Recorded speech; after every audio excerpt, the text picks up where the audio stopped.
Join me in this episode where I talk about three issues that are facing the modern human when it comes to spirituality and religion these days, and what unites these three different issues and what solves them. Let's get into it. Hello, good people of the internet. Welcome to The Unlearning Playground, an everyday life podcast by Chetan Naram.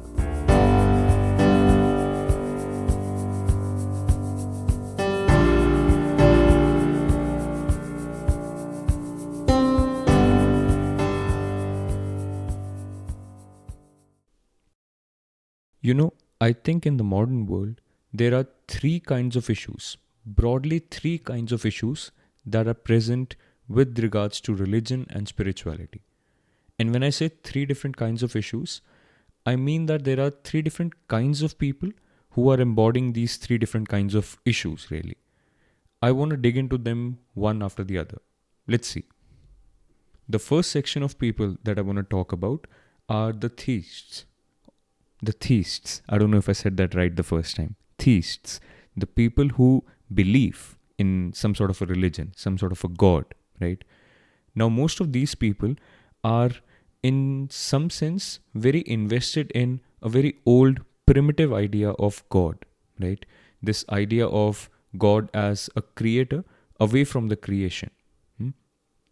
Now, whichever way you want to picture it, either as a old guy with a very long beard and maybe a white dude or a black dude or whatever, right? A Greek god, whatever, however you want to imagine it. I think at some point during their evolution, almost all religions have shared this idea of a creator away from the creation, right? I think Christians have that sense. Christians look at God in that sense. A lot of Christians do. Muslims, of course, look at God in that sense too. And even Hindus for that matter, right? And I think most of the religions, even religions that would have been kind of eradicated from the face of the earth right now, there are no real followers of those religions.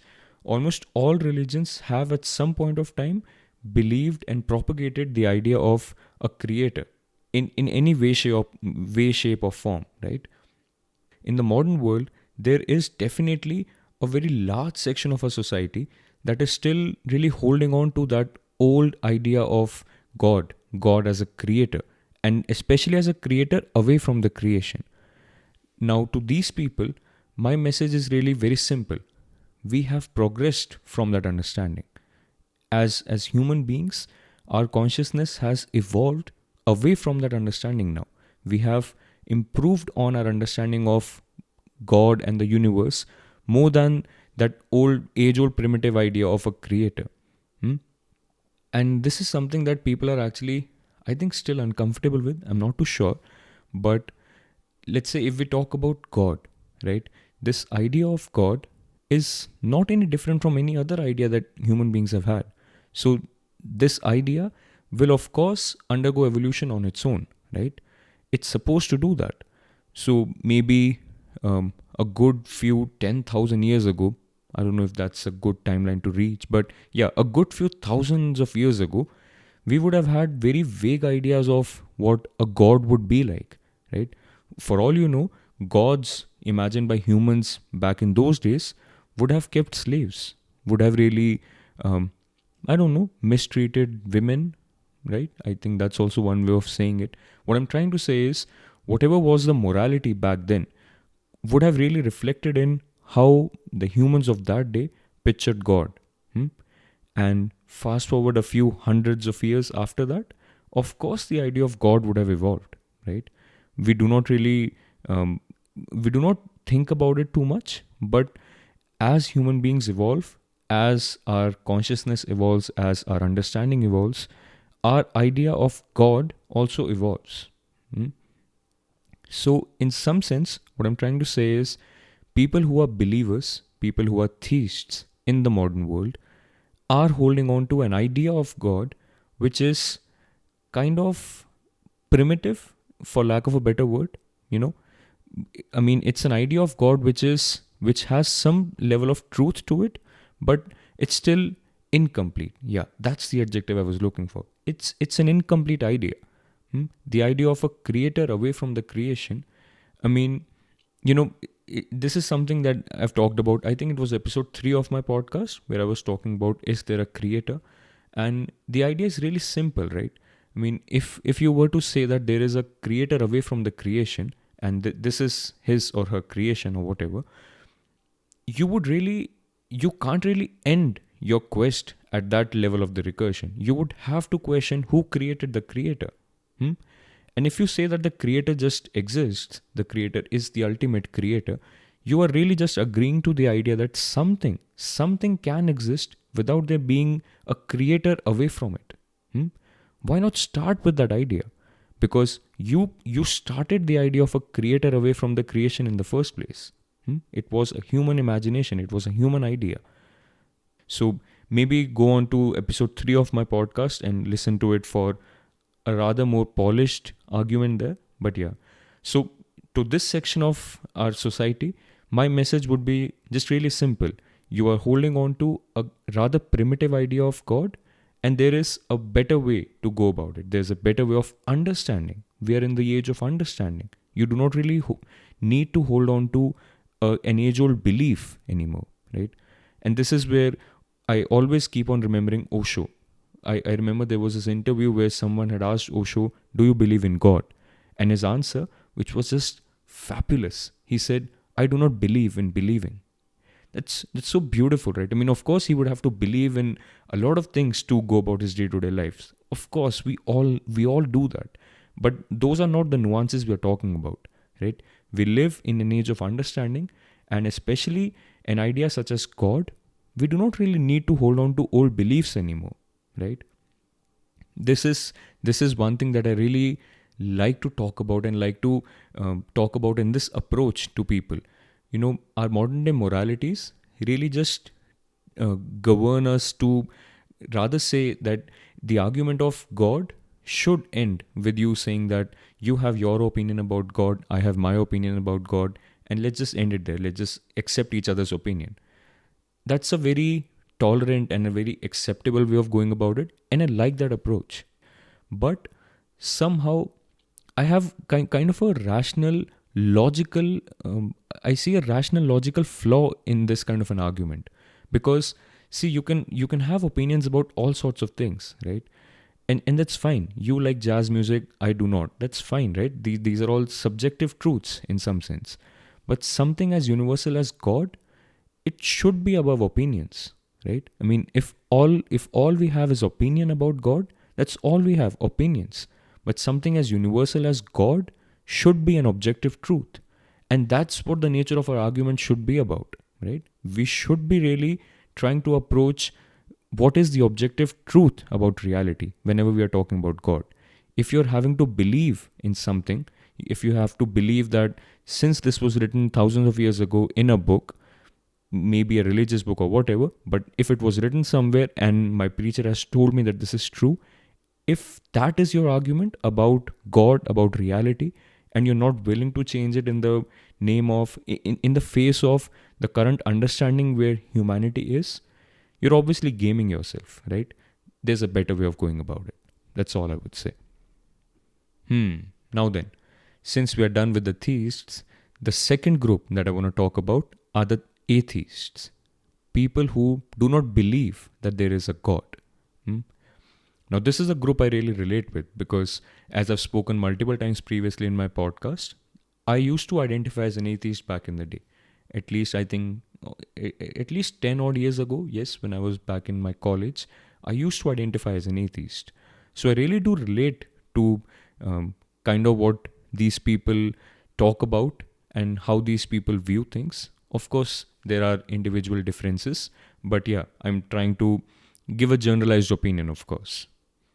See, I really do respect what the atheists talk about because, as I was saying in the first section of this episode, the God that most of the theists believe in is really just a matter of belief. And in the modern day, we live in an age of understanding. So anything that is an argument from authority, anything that is just told that because this was written thousands of years ago, you're just simply supposed to believe that, I don't know, any rational person, any person who really just likes to think for themselves is going to find some sort of a problem with that, right? I mean, this go there has to be a better way of saying things, right? You cannot just say that because this is written, you have to believe it. Of course, it's not the best way to go about it. So in that sense, I really do stand with the atheists. But here is my problem with atheism, and here is my message for the atheists. This is something I've actually talked about previously in my podcast. You know, the problem with atheism is that most of the ideas that we have about God are based on misinterpretations and beliefs, right? So the atheists are right when they deny that, but the atheists are wrong when they simply stop there. Because just because you have proved a misinterpretation to be wrong doesn't really mean that you now know the truth about the original thing, right? There is some work left to be done. And most atheists, this is where they lack. Because for most atheists, the fact that the God that most other people believe in, they can see the logical fallacies in that. They simply assume that there is no God at all, right? There is no creator. While that is a limitation in itself. I mean, even you need to unlearn your attachment to that idea of God, because that is the only idea of God that you're thinking about. There is a better way of thinking about it, right? Both theists as well as atheists have the same idea of God, and that idea of God itself is wrong. Itself is incomplete, for lack of a better word. So both of them have some unlearnings to do, because until you do that, you will just keep talking about and fighting about a misinterpretation. Our consciousness, our understanding of God has evolved from that idea of God. So you need to upgrade your idea and then talk about things. So that is basically what I would tell an atheist. And then the third group, the third section of our current society are the people who would say that we don't really care, man. I mean, we don't have enough foot in the game for us to really think about quote unquote this stuff. So we don't really care. And yeah, I mean, what do you say to someone who doesn't really care, right? I mean, it's fine. I mean, that if that's how you want to approach it. But I think that there is, at some point in your life, you really just want to upgrade yourself from the drab that is everyday life. And especially in the modern day, there is just so much that we do in our day-to-day lives which is absolutely meaningless. That the human search for meaning, the human search for freedom and love and expression really just wants to come out. And spirituality, the quest for ultimate understanding of our place in the universe, the understanding of the universe in itself, is really one facet of that freedom, one facet of that love. So if you say that you do not have enough foot in the game to really care about this too much, I would just say give it a few more years, right? It's going to happen. But yeah, if you do not really care too much, I also want to tell you that there is some pool of potential that every human being is born with, and that pool of potential also contributes to where human understanding can evolve to. So if you do not care enough, we're kind of missing out on what you could have contributed. So maybe think about that. But yeah, maybe all in good time, yeah.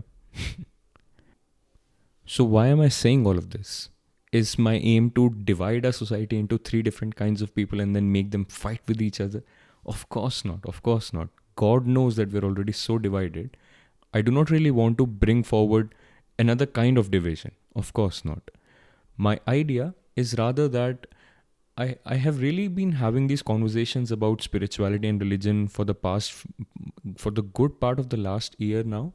And I think that these are the different kinds of people that I've encountered when I've been trying to maybe in some sense put forward my philosophy, put forward my understandings and my realizations. And I think that I can really just see that there is one single common thread that can really unite these three kinds of people. And that single thread is actually understanding. Because at the end of the day, that's if you think about it, it's always been this way. It's always been human beings talking about what they understand, right? Or what they don't understand, and then imagine things about. Hmm? But it's always been this. All those holy books that we talk about, we can really just agree that it was human beings who wrote them. It's always been human beings who taught you them, right? There is a level of understanding that those human beings had, and there is a level of understanding that we have.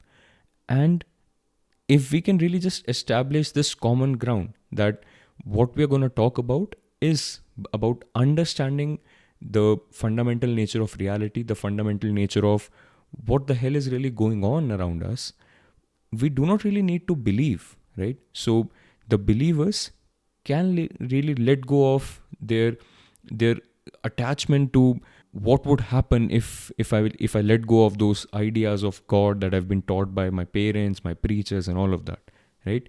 You do not really have to cling on to anything, because if it's the truth, you're gonna understand it. And then similarly, I am pretty sure that this is something that the atheists also want. The atheists also eventually want to understand, right? Because otherwise, are you really in it just for fighting and disputing that the other person is wrong? Of course not. And then the third section, the no carers, I think even an adult no carer cares about understanding a little bit more about life, a little bit more about the universe. So I can really just see that understanding is this thread that we do not really see, but that is the common thread that unites each and every one of us. So my aim, rather than dividing us into different sections, is really just to tell you that there exists a kind of unity underneath which we do not really see. But that unity is one of understanding. And we live in an age of understanding. So in the modern world, while there are these three different kinds of issues that are talked about when it comes to spirituality and religion, we can also see that there is an underlying unity, and the modern human can really understand all of them. But step number one is unlearning. It's unlearning the attachment to those primitive ideas for the first section, the believers. It's again unlearning the attachment to the primitive ideas for the second section too. Because the second section, like I just talked about, is also stuck with the old ideas of God and is stuck with misinterpreting and then disputing them. And then for the third person also, it's kind of unlearning the idea that, this doesn't really matter. So if you see, understanding is the common thread that unites these three, and unlearning is the first step for all of these three people. It's not the final step, but it's the first step. God, this feels good even just saying. And now, having said so much about understanding, I really should be expounding on how to go about understanding God, right? I mean, it's going to be a cheating if I don't really do that. But you know what? I'm going to do just that. Because I think that I've already talked a lot about how you can go about understanding the idea of God very clearly. And I think I've done justice to the idea. So what I would do is I would redirect you to episodes 3, 4, 5 of my podcast. And in fact, I would redirect you to a playlist that I've created on my own website where I talk precisely about this thing. In fact, I lead up to talking about how there are these three different kinds of issues and how we can really go about understanding God. And then I talk about the different episodes I've done about religion, spirituality, and philosophy really. So I think I've already covered most of what I would want to talk about this topic. So I would attach the link to this playlist down in the show notes below. Make sure you go and check it out. And yeah, I think that's pretty much all I want to say. You know, this kind of reminds me of that really old Zen story. I think it's one of the funniest stories I've read from Zen, the Zen literature. Here's how it goes. There was this one guy who was attending a seminar, a lecture by a very famous saint of his day. And this guy was going on and on. It had been a couple of hours. This guy was really just expounding a lot of philosophy. And our protagonist, he nudges the guy beside him and he says, "Why is this saint lying so much?" And the other guy really just was annoyed. He said, how can you say this thing? This guy is a saint. Why are you saying he's lying? And a guy says, dude, that guy's been on for 2 hours now. There's not so much truth in this world. He would have had to lie. And I think this story really just, every time I turn on my mic, this story really pops into my head. Because like Alan Watts used to say, I loved Alan Watts and the way he really talked about Zen. And he used to say that a real lecture on Zen would be just me coming on the stage and just spending an hour in complete silence, just staring you guys in the face and just not saying anything at all. But of course, if I was to do that, you would feel cheated. So I say all of these things. I do not know if you guys get that, but that is Zen. Yeah, having said all of that, I would really just say that I'm attaching the link to that playlist about understanding God, true religion, true spirituality down in the show notes below. Make sure you check out those episodes, and also let me know. Give me honest feedbacks, because if you feel that there is something or there's a lot missing from those episodes, I would not know if you don't tell me. So I've already listed a lot of avenues where you can contact. You can DM me on Instagram. You can go onto my website and hit the link on the contact me button, wherever. I'm available on all of those links. So make sure you reach out to me. Make sure you send me a DM and a message. And like most of you have already found out, I really do appreciate people reaching out, even if it's arguing about something, right? As long as we're open to understanding each other, that's all we really need to do, right? So yeah, I would look forward to hearing from you guys. And if you like the content here, make sure you give me a thumbs up on Spotify, Apple Podcasts, YouTube, and share my content out, because over a period of time, that is eventually what will help me reach out to more and more people. And yeah, that is the entire aim of all of this, right? So I look forward to that too. Okay then, until next time, peace out.